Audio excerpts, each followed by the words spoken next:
Bueno, buenas tardes a todos. Vamos a hablar con el seminario de Lee, la primera sesión de este semestre, y nos va a hablar Emiliano Campagnolo sobre un trabajo de Tinkoff, Ostrich y Venkatesh, que trata sobre la unicidad del funtor tensorial de fibra de Berlinde. Muchas gracias, Emiliano. Bueno, gracias a Cristian y a Sonia por la invitación. Bien, como dijo Cristian, voy a hablar de un trabajo de Tinkoff, Ostrich y Venkatesh, ahí que subieron al ARGIP en 2017 y que ahora ya está publicado. Y bueno, la idea de este trabajo, ¿no? Tiene un teorema que es el central, que es la unicidad de un funtor, que Ostrich anteriormente en un trabajo había probado su existencia. Y bueno, la idea de este trabajo es más o menos contar un poquito por dónde va la prueba de ese teorema y dar algunas aplicaciones que da después los autores del trabajo. Entonces, bueno, empezamos con un poquito de introducción, para que estoy perdiendo el control. Ahí está. Ahí lo muevo. Bien, entonces lo que vamos a hacer al principio es que vamos a fijar un cuerpo algebraicamente cerrado y de característica positiva. Bien, en toda la charla, K va a ser un cuerpo de característica P fija. Una categoría de fusión sobre K es una categoría tensorial semisimple con una cantidad finita de clase de isomorfismo de objetos simples. Una categoría de fusión simétrica, acá no hace falta pedirle de fusión, o sea, puedes definir lo mismo con una categoría tensorial. Es una categoría de fusión munido a isomorfismos naturales CXY, que van de X tensor Y a Y tensor X, que usualmente lo llamamos trenzas, que satisfacen la ecuación de trenzas y que cumplen que C cuadrado es igual a la identidad. Y un funtor tensorial de una categoría tensorial simétrica C a otra categoría tensorial simétrica D. Se dice simétrico si el siguiente diagrama conmuta, bien, donde esta C es la trenza de C, esta C es la trenza de D, y estos son los isomorfismos naturales que vienen de que F sea un funtor tensorial. Ahora, si G es un grupo finito y C es la categoría de representaciones de G sobre el cuerpo K, dados dos elementos X e Y de C, dos objetos X y de C, decimos que un morfismo de X en Y es insignificante si la traza de F compuesto con G es igual a 0 para todo G morfismo de Y en X. Y si definimos a IXY como todos los morfismos insignificantes de XY, podemos considerar la categoría C' con los mismos objetos que C y donde las flechas sean el cociente de estos espacios vectoriales. Y resulta ser un espacio vectorial, en particular tiene más estructura, se lo conoce como ideal tensorial, y estas son las flechas. De esta manera, C' resulta ser una categoría semisimple y le vamos a llamar la semisimplificación de C. Me olvidé de decir, si alguien tiene alguna pregunta puede abrir el micrófono. Si alguien escribe en el chat, por ahí no lo voy a poder ver. O sea, si alguien después me sopla, bárbaro. Dale, yo te digo. También cualquier aporte. Insignificante es negligible. Sí, ¿Esa es la traducción? Exactamente, sí. Por ahí van a haber traducciones raras porque puede dar todo como en español. Muy bien. ¿Está bien? Y bueno, en general, digamos, esta construcción es válida cuando C tiene estructura de categoría esférica, ¿bien? Y esto se llama semisimplificación, entonces ocurre lo que uno esperaría. Si C es semisimple, entonces C va a ser igual a su semisimplificación. Estamos hablando en el contexto en general, cuando es una categoría esférica, porque por supuesto si G es un grupo finito y C son las representaciones de G sobre el cuerpo K, bien, si en general el orden de G es dividido por P, esta categoría no es semisimple, ¿bien? Entonces, bueno, y eso nos lleva a que podemos definir ahora, estamos en condiciones de definir la categoría de Berlinde. Usualmente definíamos un funtor de fibra sobre Beck o SBEC, ¿no? Se lo conocía como funtor de fibra o supervector de fibra.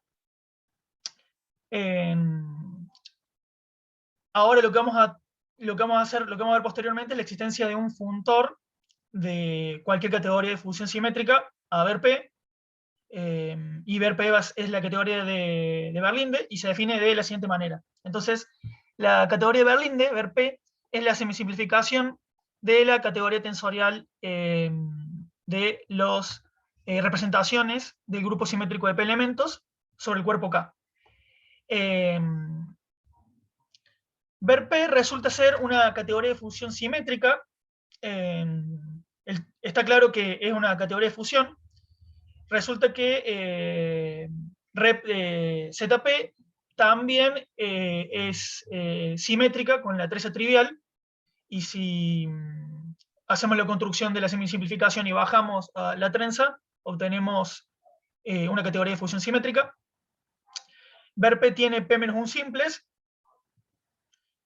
Tenemos las siguientes reglas de función en ver P, que se le conoce como regla de función Berlinde, a veces se le dice truncada. Tenemos dos subcategorías abelianas en ver P. Ver P más es una subcategoría abeliana de ver P, generada por los LI con I impar. Ver P menos va a ser lo mismo, pero con los LI pares. Además, ver P más es una subcategoría de fusión de ver P. Eso lo podemos ver por la regla de fusión acá. Vemos que si R y S tienen la misma paridad, entonces el subíndice que aparece acá es impar. Además, si P es mayor que 2, tensoriar por LP-1 a izquierda es una equivalencia de categorías abelianas de ver P más a ver P menos. Bien, más observaciones de ver P. Esta es una proposición del trabajo que vamos a hablar ahora de Ostrich, y dice que las únicas subcategorías de fusión propias de ver P son ver P más, estas eran las generadas por los L impares, Beck, ¿no? Que es por abuso de notación, estamos llamando Beck a la subcategoría de fusión generada por L1, y a ese Beck también lo estamos diciendo por abuso de notación, va a ser la generada por L1 y LP-1, porque resulta que la subcategoría de fusión generada por L1 y LP-1 es isomorfa a ese Beck. Además, tenemos que si la característica del cuerpo es mayor que 2, entonces ver P es el producto de Deligne entre SBEC y ver P más. Los primeros ejemplos, o sea, cuando P es chico, tenemos por ejemplo que ver 2 coincide con Beck y ver 3 coincide con SBEC, ¿no? Esto ya es evidente porque en ver 3 los únicos que viven, los únicos simples que tenemos son L1 y LP-1. Y además podemos decir explícitamente quiénes son todos los caracteres de el anillo de Grothendieck de ver P. Entonces, si fijamos Q, esta raíz 2π de la unidad, que la recordamos también para más adelante porque después vamos a volver a mencionar a Q, y voy a estar haciendo referencia a esta raíz de una unidad. El anillo de Grothendieck de ver P tiene exactamente P-1 caracteres, llamados de esta manera, y están dados de la siguiente forma. Bien, bueno, y por último... Una pregunta, Emiliano. Sí. ¿Por qué la fórmula de los caracteres no depende de J? ¿Es la misma para todos?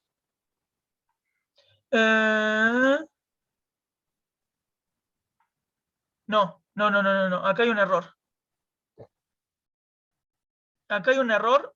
Ya te digo, si me doy cuenta ahora.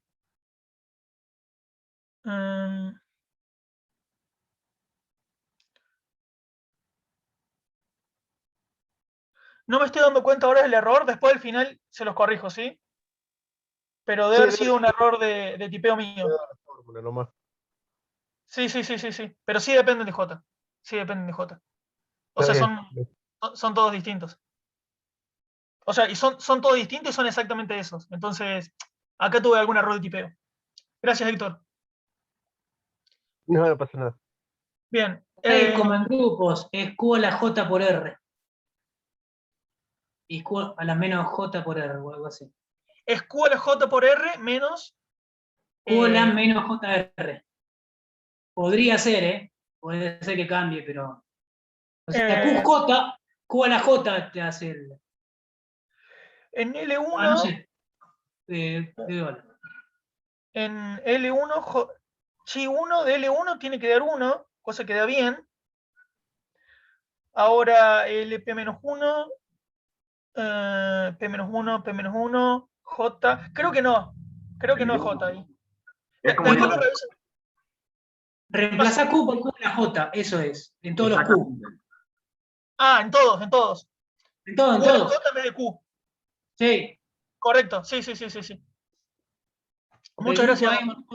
Un ZP que debe actuar transitivo o algo así, te mueve los QJ. Debe ser. Claro. Perfecto, entonces cambiar acá Q por Q a la J. Gracias, Gastón. Entonces, bueno, estos son todos los caracteres, salvando ese error del anillo de Grothendieck de Verpé. Y, Otra pregunta, ¿esto es característica 0 toda esta cosa?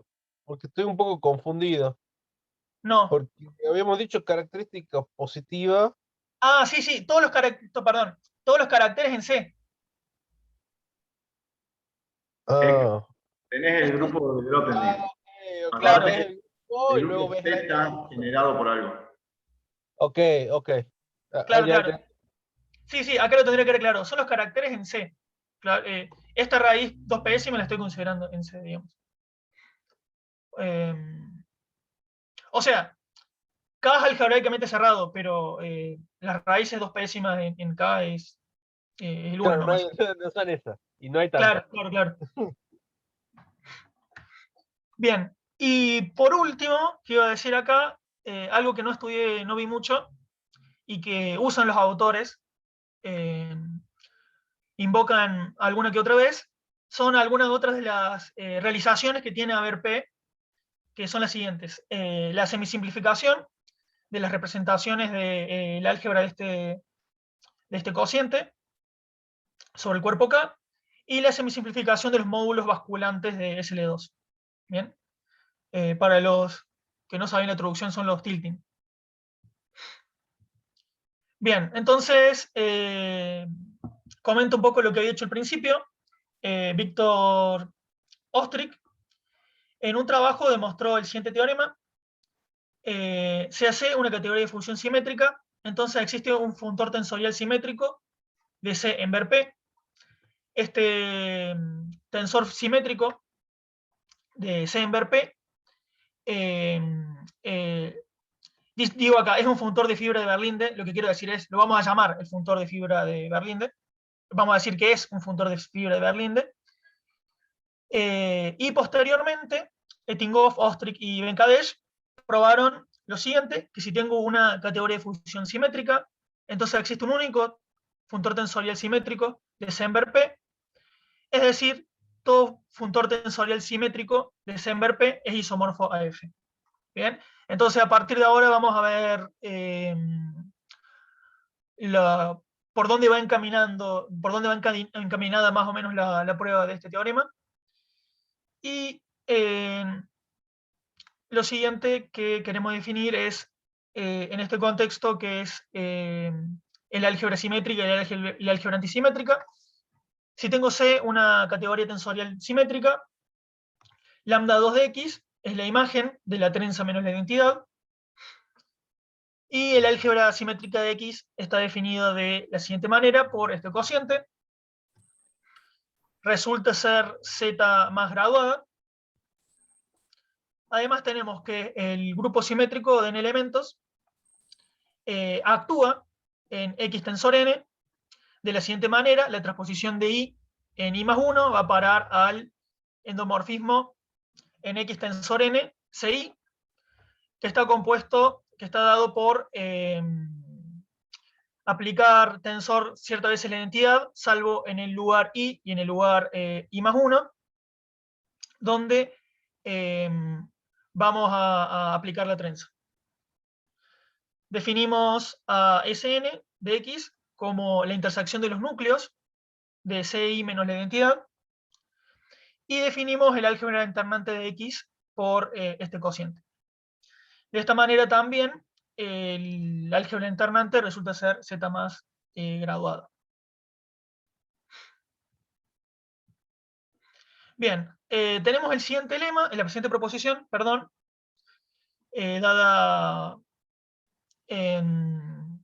dice lo siguiente: dado R mayor que 0, tenemos que el álgebra simétrica en LR, recuerdo, LR son los simples de la categoría de Berlinde, en grado I es igual a 0, si más R es mayor que P, y dado R menor que P menos 1, tenemos que el álgebra alternante en LR en grado I es igual a 0, si I es mayor que R. La prueba de esto, la prueba de esta igualdad, de la primera igualdad, sale en la prueba de una proposición de Venkatesh, y usa la construcción, esta realización que les había comentado, de la simplificación de los módulos basculantes de SL2. ¿Bien? Y la segunda parte, o sea, esta igualdad, sale de esta igualdad y, por supuesto, de la parte 1. ¿Bien? Entonces, además tenemos lo siguiente. Si tenemos X, un objeto en ver P, tal que el home de 1X es igual a 0, entonces existe n mayúscula tal que Sx en grado n es igual a 0 para todo n mayor a n mayúscula. Entonces, esto sale por inducción en la longitud de X, usando la proposición anterior. La proposición anterior es el caso del base de inducción, cuando la longitud es igual a 1. Y para la hipótesis inductiva se usa esta igualdad de acá. Entonces, ahora consideremos A un álgebra asociativa y conmutativa en ver P, y denotamos por M sub n al morfismo de multiplicación, ¿bien?, de A tensor n en A en ver P.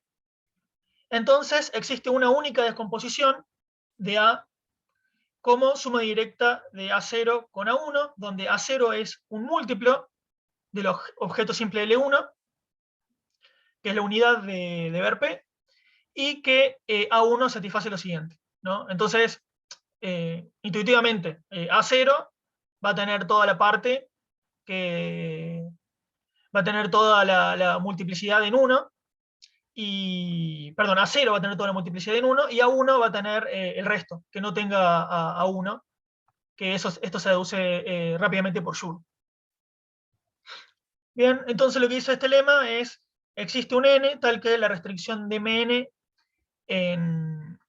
de la multiplicación en A sub 1 tensor n es 0 para todo n mayor a n mayúscula. Y bueno, esto sale porque, como A es conmutativa, podemos proyectar a A sub 1 en el álgebra simétrica en grado n. Y bueno, por la proposición anterior sabemos que esta se anula para algún n, ¿no? En particular, las álgebras sobre ver P es un objeto sobre ver P. Entonces podemos usar la proposición anterior.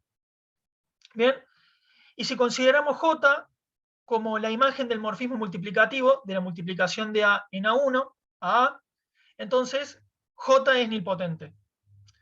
Es decir, existe n natural, n mayúscula, tal que J tensor n es igual a 0 para todo n mayor que n mayúscula.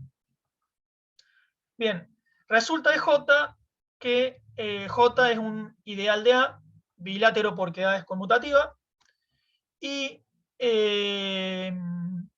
toda esta cadena de resultados nos sirve para entender lo siguiente, que si A es una álgebra asociativa y conmutativa unitaria en BRP, entonces existe un homomorfismo unitario de álgebras de A en el objeto simple 1.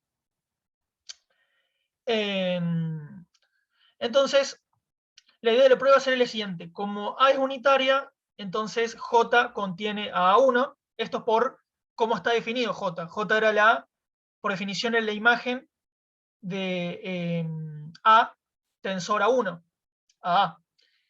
Entonces, por el corolario anterior, tenemos que J es distinto de A, porque J es nilpotente y A obviamente no es nilpotente.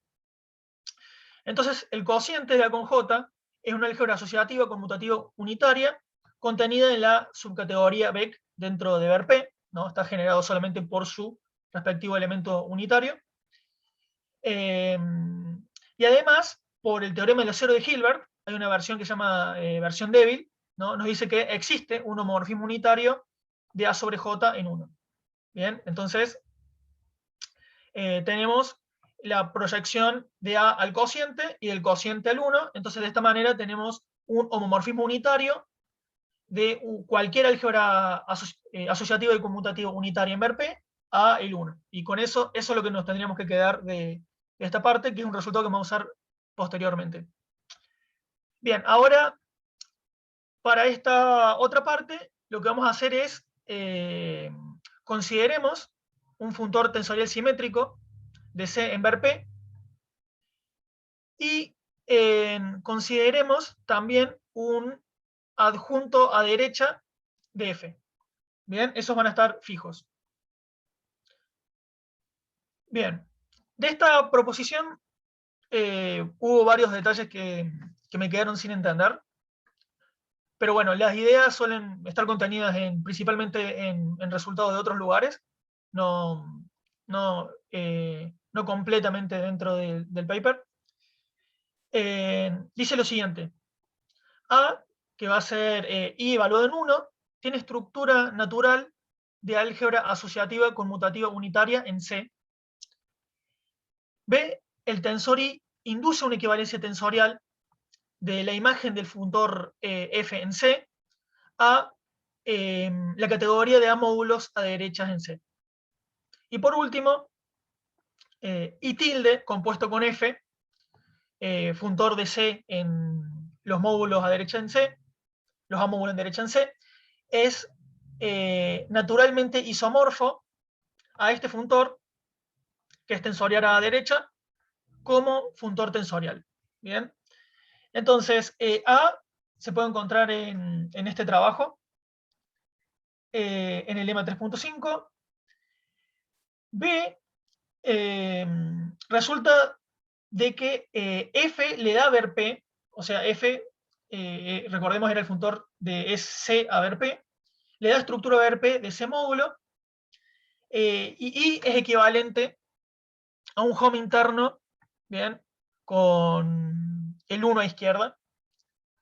Y con esas dos hipótesis, juntado a un corolario del libro de estos autores, resulta B, y C es un resultado, una observación del mismo libro. Bien, entonces lo que tenemos es que I, valuado en 1, tiene estructura natural de álgebra asociativa conmutativa con unitaria en C. De la misma manera, I tilde de 1, bien, por cómo queda definido I tilde, y I tilde 1 tienen la misma estructura, son el mismo objeto dentro de C. Y lo último, I tilde compuesto con F, es naturalmente isomorfo a el funtor que es tensorial a la derecha por A. Bien. Entonces, el ítem B de la proposición anterior nos dice que A que es I tilde de 1, es un A módulo simple, pues teníamos que I tilde era una equivalencia tensorial, ¿no? Y además el 1 es simple, como A módulo. Entonces, resulta que I tilde de 1 también es simple, como A módulo. Y equivalentemente tenemos que esta álgebra no tiene ideales propios.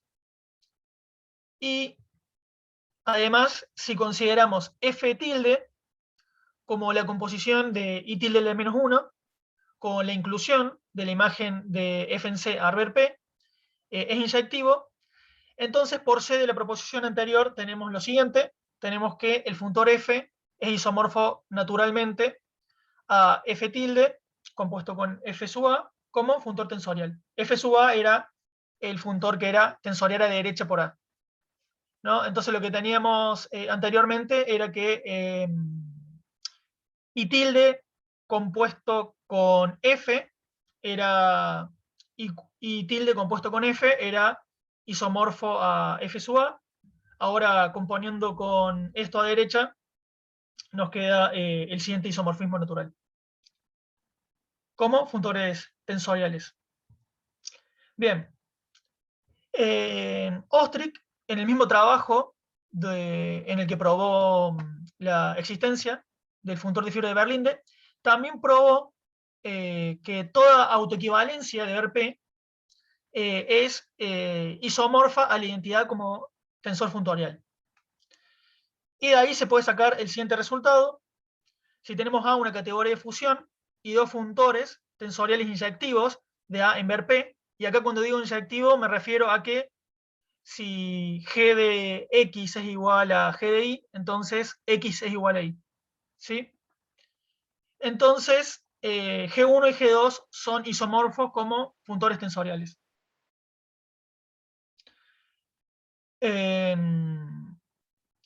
Entonces, recordemos que habíamos observado posteriormente, a ver lo que era una categoría de Berlinde, era que las subcategorías de fusión de Verp están clasificadas. Son Beck, S-Beck y Verp+.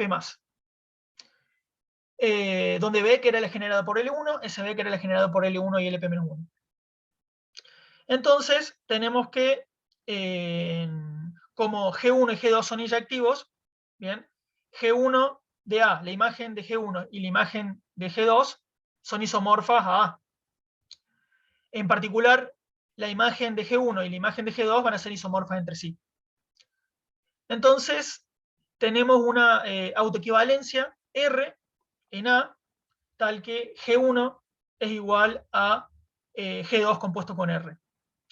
Y nuevamente, por la clasificación de subcategorías de función en Verp, tenemos que, sea quien sea G1 de A, que tenemos acá las posibilidades, Verp va a ser el producto de el producto de line entre G1 de A y B.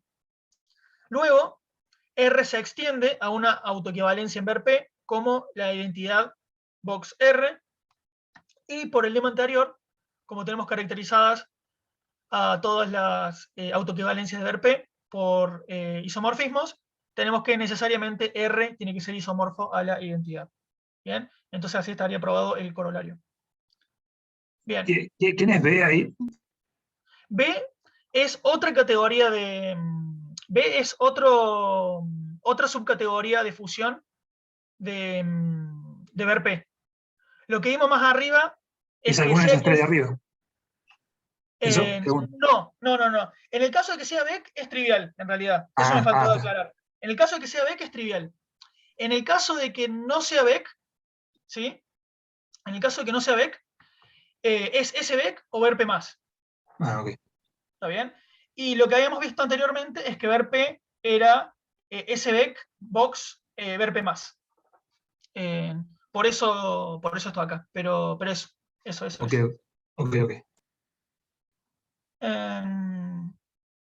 Perfecto. Entonces, una vez que vemos a Verp de esta forma, podemos extender a R como una autoequivalencia de Verp de esta manera, y por el lema anterior vemos que R tiene que ser isomorfo a la identidad. Bien, entonces con todos estos ingredientes estamos en condición de contar cómo sería más o menos el esquema de la prueba. El resultado de Etinghoff, Ostrich y Venkatesh, que habla de la unicidad del funtor tensorial simétrico de C en ver P, y empieza de la siguiente manera. Primero consideremos dos funtores de C en ver P, tensoriales y simétricos, y consideremos I1 y I2 sus respectivos adjuntos a derecha, y A1 va a ser I1, I sub 1 en 1, y A2 va a ser I sub 2 en 1. Entonces vimos que A1 y A2 tienen estructura de álgebra asociativa conmutativa unitaria en C. Ahora, F2 en A1 es una álgebra asociativa conmutativa unitaria en ver P, y por lo tanto existe un homomorfismo unitario de F2A1 en el objeto 1. Bien, entonces, si a este morfismo componemos con I tilde, obtenemos el siguiente morfismo. Bien, donde acá, perdón, acá donde estoy escribiendo I tilde, ¿no? Donde estoy escribiendo I tilde, acá debería ir I tilde sub 2, ¿no? Es el adjunto a derecha de F2. Bien. Acá es I tilde 2, o sea, este es el isomorfismo inducido por I2 de F2 de C en CA2. ¿Está bien? Entonces acá va el subíndice 2. Entonces tenemos estos homomorfismos de álgebras, y como sabemos, I tilde sub 2 en 1 es igual a 2. Por lo tanto, tenemos un morfismo de I tilde F2 a 1 en A2, y por C de la proposición anterior, la vimos por una equivalencia de funtores tensoriales que teníamos, sabemos que esta flecha de acá es isomorfa a una flecha de este tipo. Bien, hay una flecha que va de A1 tensor A2 a A2. Entonces, si componemos las siguientes flechas, A1 en A1 tensor 1 y A1 tensor 1 en A1 tensor A2, tenemos acá una flecha de A1 a A1 tensor A2. Por otro lado, acá tenemos otra flecha de A1 tensor A2 a A2. Esto nos da una flecha, como todas estas son unitarias, la composición también va a ser unitaria, una flecha entre A1 a A2, y además este homomorfismo es inyectivo porque A1 no tiene ideales propios. Bien, eso es otra cosa que hemos visto. Y por simetría también tenemos un homomorfismo inyectivo entre A2 y A1, y por lo tanto resulta que A1 es isomorfo a A2. Y por lo tanto son la misma álgebra y la vamos a llamar A. Además, por uno de los últimos corolarios que vimos, FI, cada FI es isomorfo a FI tilde compuesto con FA, donde recuerdo que FI tilde es la composición entre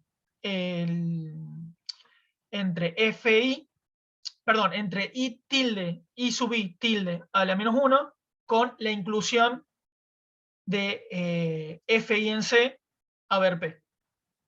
Entonces, FI es isomorfo a esta composición, donde FI tilde son funtores tensoriales inyectivos de los módulos a derecha los módulos de derecha de C en A en ver P.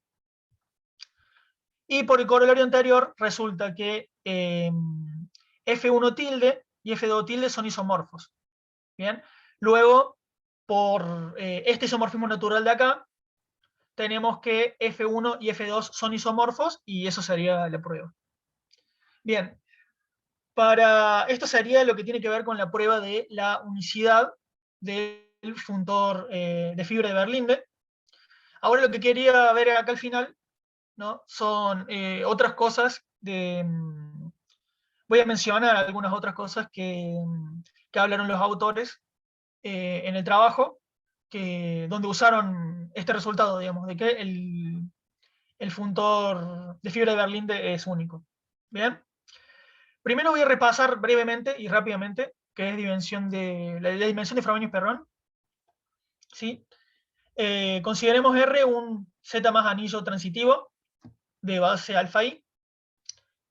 La dimensión de Frobenius-Perron en un objeto de la base B la definimos por fp dim de x al mayor autovalor no negativo de la matriz del morfismo que va de R en R, que resulta de multiplicar a izquierda por x en la base B, es decir, al autovalor de la matriz al autovalor de la matriz en la base B del siguiente morfismo. Bien, ese va a ser la dimensión de Frobenius-Perron del elemento x, y x era un elemento de la base. Extendemos la definición de dimensión de Frobenius-Perron linealmente en todo R. Bien, lo que resulta es que la dimensión de Frobenius-Perron es morfismo de anillos.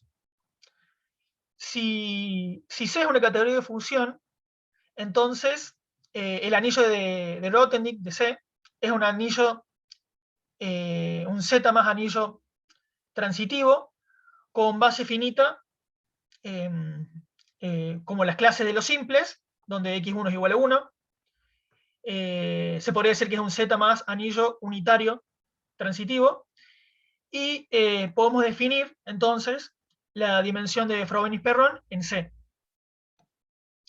Si C es la dimensión, si C, perdón, es la categoría de Berlinde, entonces la dimensión de Frobenius-Perron coincide con el primer carácter de los que habíamos enunciado al principio.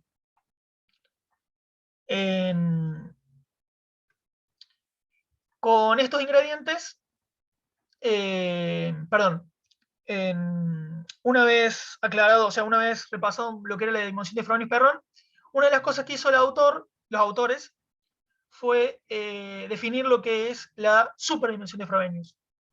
Bien, entonces, si tenemos C, una categoría de función simétrica, y F, el funtor de fibra de Berlinde, y consideramos X un objeto de C, entonces podemos escribir a f de x como esta suma directa, ¿bien?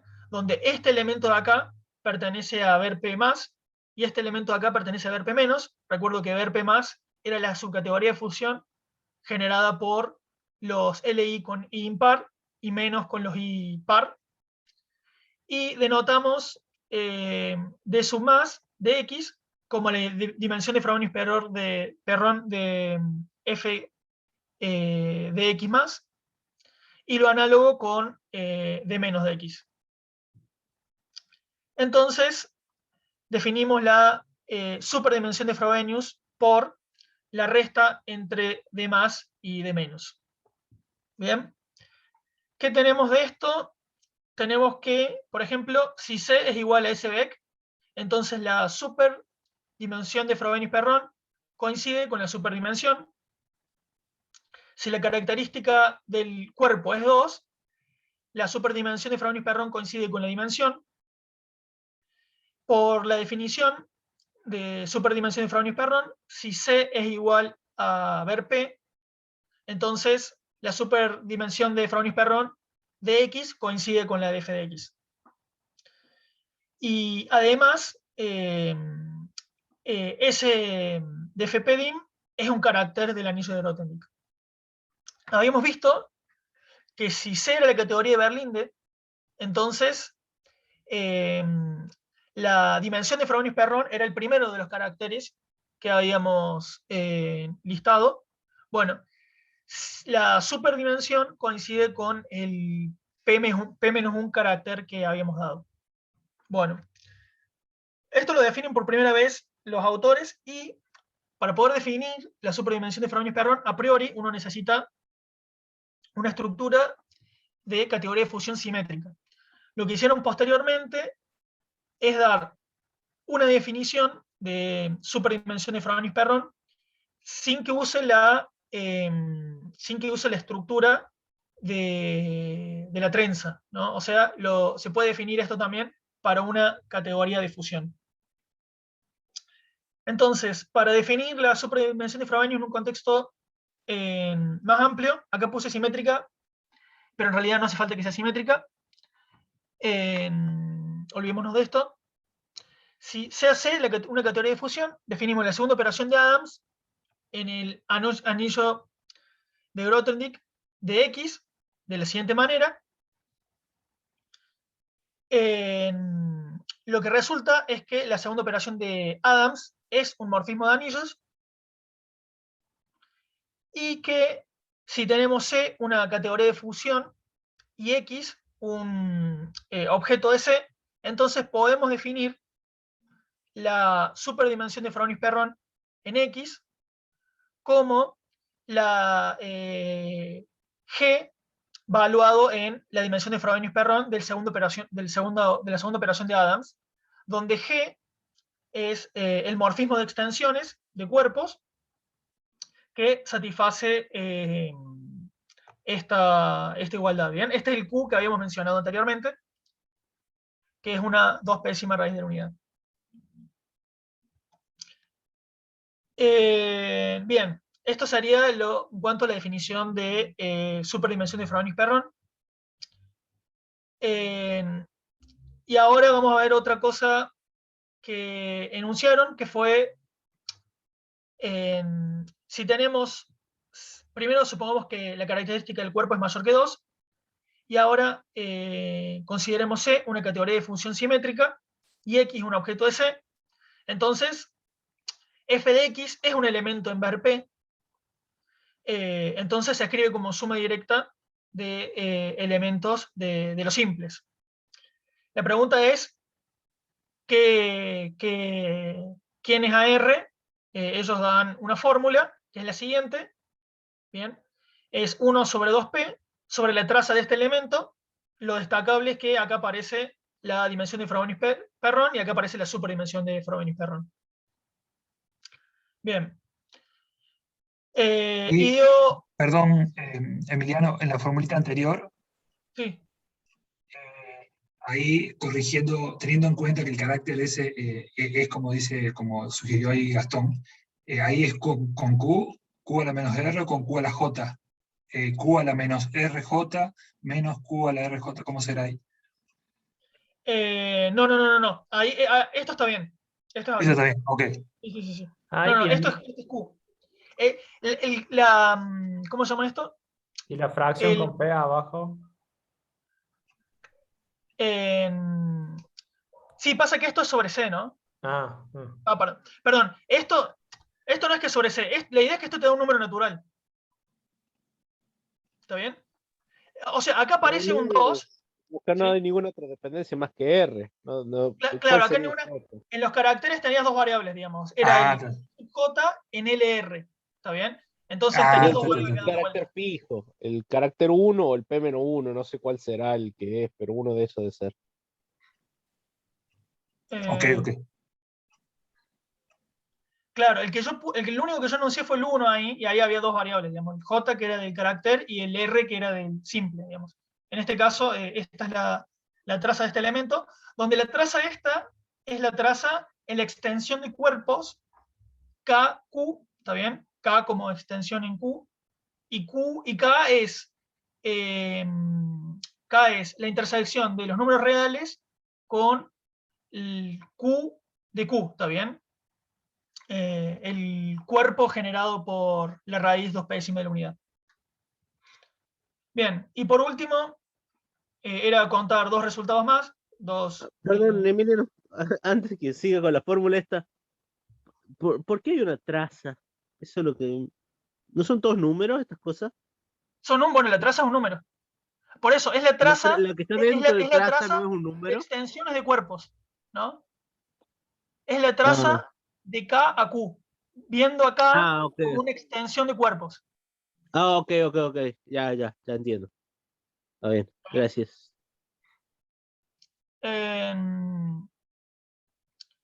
Claro, esa es la traza. Bien, la traza de una extensión se define, de un elemento, se define como la suma de todos sus conjugados.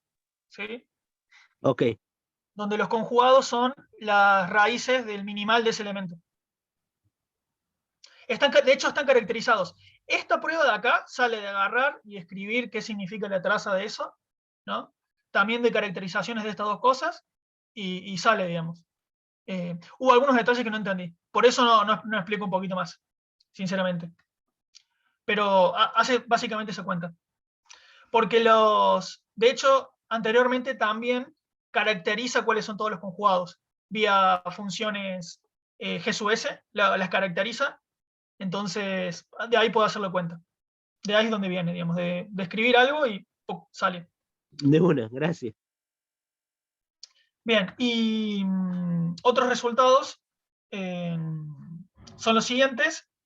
Da una fórmula para la dimensión de Frobenius-Perron en el álgebra simétrica del M en grado I.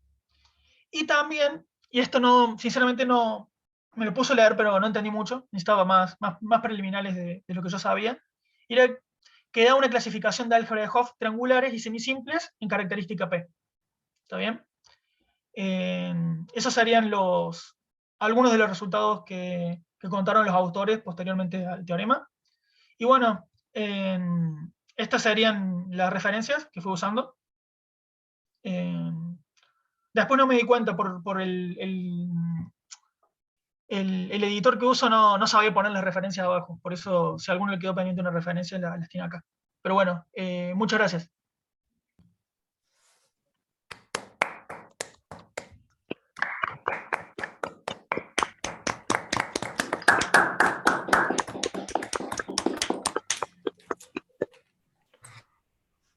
Muchas gracias, Emiliano. Estuvo bastante linda la clase, la charla. No sé si alguien tiene más preguntas, comentarios. Ahí, Sí, Gastón. Gastón. Muy linda charla, Emiliano. Lo digo, ¿cómo estoy? Perdón, me hace mal. A ver si no entendí mal la prueba. En realidad lo que está